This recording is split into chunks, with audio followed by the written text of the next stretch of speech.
കുടുംബങ്ങളിൽ ധർമ്മബോധമുള്ള ആളുകളായിട്ട് ധർമ്മചിന്തയുള്ള ആളുകളായിട്ട് നമ്മുടെ വരുന്ന തലമുറയെ വളർത്തിയെടുക്കുവാൻ വേണ്ടിയിട്ടുള്ള ഉപദേശമാണ്, സന്ദേശമാണ് ഈ രഥയാത്രയിലൂടെ നൽകിക്കൊണ്ടിരിക്കുന്നത്. അതുകൊണ്ട് തന്നെ ഈ വൈകിയ വേളയിൽ ദീർഘിപ്പിക്കാതെ ഞാൻ ഒരേ ഒരു കാര്യം മാത്രം നിങ്ങളോട് അപേക്ഷിക്കുകയാണ്. കാരണം ഇന്നത്തെ കേരളത്തിന്റെ, നമ്മുടെ സമാജത്തിന്റെ, ഹൈന്ദവ സമാജത്തിന്റെ ഒക്കെ അവസ്ഥയെക്കുറിച്ച് ചിന്തിക്കുമ്പോൾ ഇനിയും ഒട്ടേറെ ധർമ്മചിന്തകളിലൂടെ കടന്നു പോകേണ്ട കാലഘട്ടമാണ് എന്ന് ബോധ്യപ്പെട്ടുകൊണ്ടേയിരിക്കുന്നു. കാരണം നമുക്കറിയാം, കാവി ധരിച്ച ഒരാളെ കണ്ടാൽ അപ്പോൾ അവൻ സംഖ്യയാണെന്ന് മുദ്ര കുത്തുന്നു.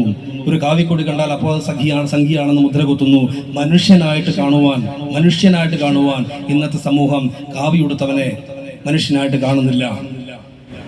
ഒരു കാവിക്കൊടി പിടിച്ചാൽ അവനെ മനുഷ്യനായിട്ട് കാണുന്നില്ല. എന്തുകൊണ്ടാ?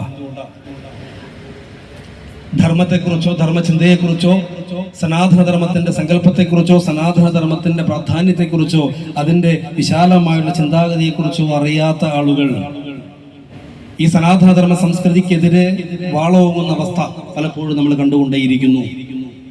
ഇതിനെല്ലാം മറുപടി കൊടുക്കണമെങ്കിൽ സനാതനധർമ്മ സംസ്കൃതി എന്താണ് എന്നും ഹൈന്ദവ സനാതനധർമ്മ സംസ്കൃതിയിൽ ഊന്നിക്കൊണ്ട് എങ്ങനെയാണ് ഈ ധർമ്മപ്രവർത്തികൾ മുന്നോട്ട് പോകുന്നത് എന്നും വരുന്ന തലമുറയെ പഠിപ്പിച്ചു കൊടുക്കേണ്ട ബാധ്യതയും വളർന്നു വരുന്ന തലമുറയിലേക്ക് അത് പകർന്നു കൊടുക്കേണ്ടതിന്റെ ഉത്തരവാദിത്തവും ഞാനും നിങ്ങളും ഉൾക്കൊള്ളുന്ന ഈ സമൂഹം ഏറ്റെടുത്ത് മുന്നോട്ട് പോകുമ്പോൾ മാത്രമാണ് വളർന്നു വരുന്ന തലമുറയ്ക്ക് സനാതനധർമ്മ സംസ്കൃതിയെക്കുറിച്ച്, അതിന്റെ പൂർണ്ണതയെക്കുറിച്ച്, അതിന്റെ തത്വത്തെക്കുറിച്ച് ഒക്കെ മനസ്സിലാവുകയുള്ളൂ. അതുകൊണ്ട് അത്തരത്തിലുള്ള എല്ലാ ലക്ഷ്യങ്ങളും സനാതനധർമ്മ സംസ്കൃതിക്ക് വേണ്ടിയിട്ടുള്ള, അതിന്റെ പ്രചരണത്തിന് വേണ്ടിയിട്ടുള്ള, രാമധർമ്മത്തെക്കുറിച്ച് സമാജത്തിലേക്ക് പ്രചരിപ്പിക്കുന്നതിന് വേണ്ടിയിട്ടുള്ള, അധാർമിക പ്രവൃത്തികളിൽ നിന്ന് നമ്മുടെ സമാജത്തെ പിന്തിരിപ്പിക്കുന്നതിന് വേണ്ടിയിട്ടുള്ള, ധാർമ്മിക ചിന്തയുള്ള പുതിയ തലമുറയെ വാർത്തെടുക്കുന്നതിന് വേണ്ടിയിട്ടുള്ള ദൗത്യവുമായിട്ടാണ് ചെറുകോട് ആഞ്ജനേയ ആശ്രമത്തിൽ നിന്ന് ഈ ശ്രീരാമരഥം ഇന്നിവിടെ എത്തിച്ചേർന്നിട്ടുള്ളത്. അതിന് ഇവിടെ വരവേൽപ്പൊരുക്കിയ എല്ലാ ആളുകൾക്കും ഒരിക്കൽ കൂടി ഗുരുകടാക്ഷം ഉണ്ടാകട്ടെ എന്ന് സങ്കല്പിച്ചുകൊണ്ട് ഈ രഥയാത്രയുടെ അന്തസ്സിനെ, അല്ലെങ്കിൽ ആ യാത്രയുടെ തത്വത്തെ ഉൾക്കൊണ്ടുകൊണ്ട് ഈ നിമിഷം മുതൽ നിങ്ങളെല്ലാവരും തന്നെ സ്വയമേവ ചിന്തിച്ച് ഭഗവാൻ ശ്രീരാമചന്ദ്ര മഹാപ്രഭു നമുക്ക് കാണിച്ചു തന്ന മാർഗം, ശ്രീ ആഞ്ജനേയ സ്വാമി നമുക്ക് കാണിച്ചു തന്ന മാർഗം, അവരുടെ ജീവിതത്തിലൂടെ നമ്മളെ പഠിപ്പിച്ച ധർമ്മചിന്ത അതെല്ലാവരും ഏറ്റെടുത്തുകൊണ്ട് ഇന്നു മുതൽ നമ്മുടെ കുടുംബങ്ങളിൽ പഞ്ചമഹായജ്ഞവും നാമജപ സംസ്കാരവും സത്സംഗവും എല്ലാം നടത്തിക്കൊണ്ട് ധർമ്മചിന്തയുള്ള ഒരു സമൂഹത്തെ വാർത്തെടുക്കുവാൻ വേണ്ടിയിട്ട് എല്ലാവർക്കും സാധിക്കട്ടെ.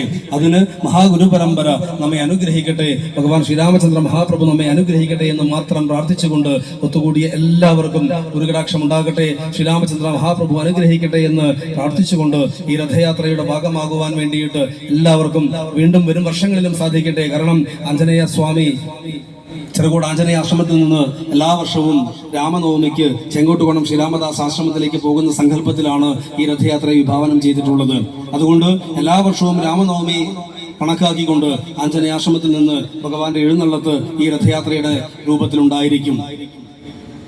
അതിനെ ബന്ധപ്പെടുത്തിക്കൊണ്ട് എല്ലാ വർഷവും ഇതുപോലെയുള്ള സമ്മേളനങ്ങൾ, ഹൈന്ദവ സ്വാഭിമാന സമ്മേളനങ്ങൾ ഈ നാടുകളിലെല്ലാം തന്നെ ഉണ്ടാകട്ടെ. അതിനുവേണ്ടി അഹോരാത്രം പ്രവർത്തിച്ച ഒട്ടനവധി ആളുകൾ ഇവിടെയുണ്ട്.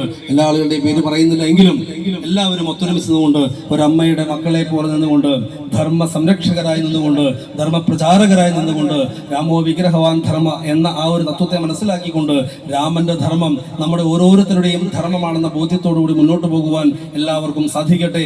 അതിന് ഗുരുപരമ്പര അനുഗ്രഹിക്കട്ടെ എന്ന് മാത്രം പ്രാർത്ഥിച്ചുകൊണ്ട് എൻ്റെ വാക്കുകളെ ഭഗവാന്റെ പദാരവിന്ദങ്ങളിൽ സമർപ്പിക്കട്ടെ.